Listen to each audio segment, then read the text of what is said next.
ಪ್ರಜ್ವಲ್ ರೇವಣ್ಣ ಅವರಿಗೆ ನೋಟಿಸ್ ಮೇಲೆ ನೋಟಿಸ್ ಅನ್ನು ಕೊಟ್ಟು SIT ಅಧಿಕಾರಿಗಳು ಸುಸ್ತಾಗಿದ್ದಾರೆ. ಇನ್ನೂ ಕೂಡ ವಿಚಾರಣೆಗೆ ಹಾಜರಾಗುವ ಯಾವುದೇ ಲಕ್ಷಣಗಳು ಕೂಡ ಕಾಣಿಸ್ತಾ ಇಲ್ಲ. ಪ್ರಜ್ವಲ್ ವಿರುದ್ಧ ರೇಪ್ ಕೇಸ್, ರೇವಣ್ಣ ವಿರುದ್ಧ ಕಿಡ್ನಾಪ್ ಕೇಸ್. ವಿದೇಶದಿಂದ ಬಾರದ ಪ್ರಜ್ವಲ್ ಕಾದು ಕಾದು ಸುಸ್ತಾಗಿದ್ದಾರೆ SIT ಟೀಮ್. ಇತ್ತ ಅಪ್ಪ ಮಗ ಒಂದೇ ಕೇಸ್ನಲ್ಲಿ ಆರೋಪಿಗಳಾಗ್ತಾರಾ ಅನ್ನುವಂತಹ ಪ್ರಶ್ನೆ ಮುನ್ನೆಲೆ ಬಂದಿದೆ. ಕಿಡ್ನಾಪ್ ಆಗಿದ್ದಂತಹ ಸಂತ್ರಸ್ತ ಮಹಿಳೆಯ ಹೇಳಿಕೆಯ ಮೇಲೆ ಇಬ್ಬರ ಭವಿಷ್ಯ ನಿಂತಿದೆ.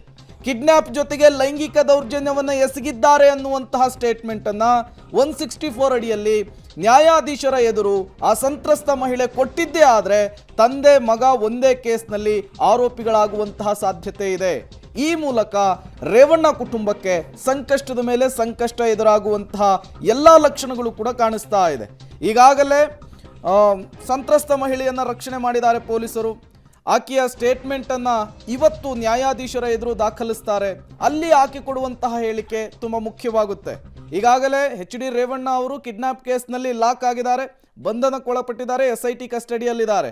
ಈಗ ಒಂದು ವೇಳೆ ಹೌದು ನನ್ನ ಮೇಲೆ ಅತ್ಯಾಚಾರವಾಗಿತ್ತು, ಲೈಂಗಿಕ ದೌರ್ಜನ್ಯವಾಗಿತ್ತು ಅಂಥೇಳಿ ಆ ಮಹಿಳೆ ಸ್ಟೇಟ್ಮೆಂಟನ್ನು ಕೊಟ್ಟರೆ ಅಪ್ಪ ಮತ್ತು ಮಗ ಇಬ್ಬರಿಗೂ ಕೂಡ ಮತ್ತಷ್ಟು ಸಂಕಷ್ಟ ಜಟಿಲವಾಗುವಂತಹ ಸಾಧ್ಯತೆ ಇದೆ.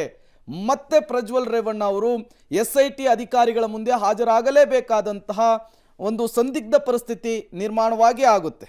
ಇದೇ ವಿಚಾರಕ್ಕೆ ಸಂಬಂಧಪಟ್ಟಂತೆ ಮತ್ತಷ್ಟು ಡೀಟೇಲ್ಸ್ ಅನ್ನು ಕೊಡ್ತಾರೆ ನಮ್ಮ ಪ್ರತಿನಿಧಿ ನರಸಿಂಹಮೂರ್ತಿ. ನೇರ ಸಂಪರ್ಕದಲ್ಲಿ ಜಾಯ್ನ್ ಆಗಿದ್ದಾರೆ. ನರಸಿಂಹಮೂರ್ತಿ, ಈಗ ಸಂತ್ರಸ್ತ ಮಹಿಳೆಯ ಸ್ಟೇಟ್ಮೆಂಟ್ ಈ ಪ್ರಕರಣದಲ್ಲಿ ಮತ್ತೊಂದು ಮೇಜರ್ ಟ್ವಿಸ್ಟ್ ಕೊಡಬಹುದು ಅಂತ ಹೇಳಲಾಗ್ತಾ ಇದೆ.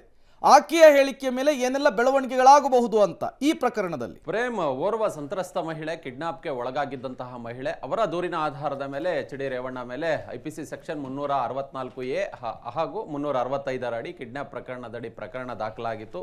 ಇದರ ಆಧಾರದ ಮೇಲೆ HD ರೇವಣ್ಣ ಅವ್ರನ್ನ ಬಂಧನ ಮಾಡಿದ್ರು. ಇದೀಗ ಆ ಸಂತ್ರಸ್ತ ಮಹಿಳೆಯ ಸ್ಟೇಟ್ಮೆಂಟ್ಗಾಗಿ SIT ಪೊಲೀಸರು ಪ್ರಯತ್ನವನ್ನ ಮಾಡ್ತಿದ್ದಾರೆ. ಸಂತ್ರಸ್ತ ಮಹಿಳೆ ಒಂದು ರೀತಿ ಆತಂಕ, ಗಾಬರಿಯಲ್ಲಿ ಇದ್ದಂತೆ ಕಂಡು ಬರ್ತಿದೆ.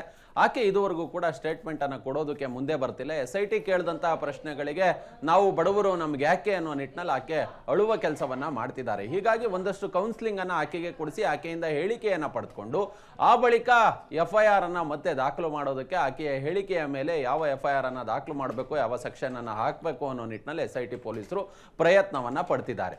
ಈಗಾಗಲೇ ಪ್ರಜ್ವಲ್ ರೇವಣ್ಣ ಮೇಲೆ ಒಂದು FIR ದಾಖಲಾಗಿದೆ. ಅದು IPC ಸೆಕ್ಷನ್ 376 ಅಡಿ ಬೇರೆ ಸಂತ್ರಸ್ತ ಮಹಿಳೆ ಕೊಟ್ಟಂತಹ ದೂರಿನ ಆಧಾರದ ಮೇಲೆ ಅತ್ಯಾಚಾರ ಪ್ರಕರಣ ದಾಖಲಾಗಿದೆ.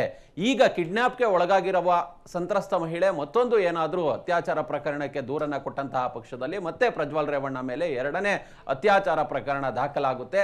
ಆಕೆ ಈಗಾಗಲೇ HD ರೇವಣ್ಣ ಮೇಲೆ ಕಿಡ್ನಾಪ್ ಆಕೆಯ ಮಗ ಕೊಟ್ಟಿರೋದ್ರಿಂದ ಈ ಪ್ರಕರಣದಲ್ಲಿ HD ರೇವಣ್ಣ ಅವ್ರನ್ನ ಆರೋಪಿಯನ್ನಾಗಿ ಆಕೆ ಮಾಡ್ತಾರ, ಆಕೆಯ ಹೇಳಿಕೆಯಲ್ಲಿ ನಮೂದು ಮಾಡ್ತಾರ ಗೊತ್ತಿಲ್ಲ. ಆದರೆ HD ರೇವಣ್ಣ ಮೇಲೆ 2 ಪ್ರಕರಣಗಳು ದಾಖಲಾಗಿದೆ. ಒಂದು ಹೊಳೆನರಸೀಪುರ ಪೊಲೀಸ್ ಠಾಣೆಯಲ್ಲಿ ದಾಖಲಾಗಿದ್ದಂತಹ IPC ಸೆಕ್ಷನ್ 354ರ ಲೈಂಗಿಕ ದೌರ್ಜನ್ಯ ಪ್ರಕರಣ, ಹಾಗೆ KR ನಗರ ಪೊಲೀಸ್ ಠಾಣೆಯಲ್ಲಿ ದಾಖಲಾಗಿರುವ ಕಿಡ್ನಾಪ್ ಪ್ರಕರಣ.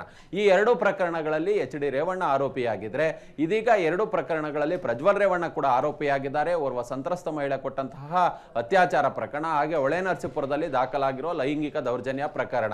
ಸಂತ್ರಸ್ತ ಮಹಿಳೆಯರು ಸಾಕಷ್ಟು ಜನ ಈಗಾಗಲೇ SIT ಮುಂದೆ ಬಂದು ಹೇಳಿಕೆಗಳನ್ನ ದಾಖಲು ಮಾಡಿದ್ದಾರೆ. ಯಾರಾದರೂ ದೂರನ್ನ ಕೊಟ್ಟರೆ ಅತ್ಯಾಚಾರ ಆಯಿತು ಅನ್ನೋ ನಿಟ್ಟಿನಲ್ಲಿ ದೂರನ್ನ ಕೊಟ್ಟು ಹೇಳಿಕೆಯನ್ನು ಕೊಟ್ಟಂತಹ ಸಂದರ್ಭದಲ್ಲಿ ಮತ್ತೆ ಹೊಸ FIR ಅನ್ನ ದಾಖಲು ಮಾಡ್ತಾರೆ.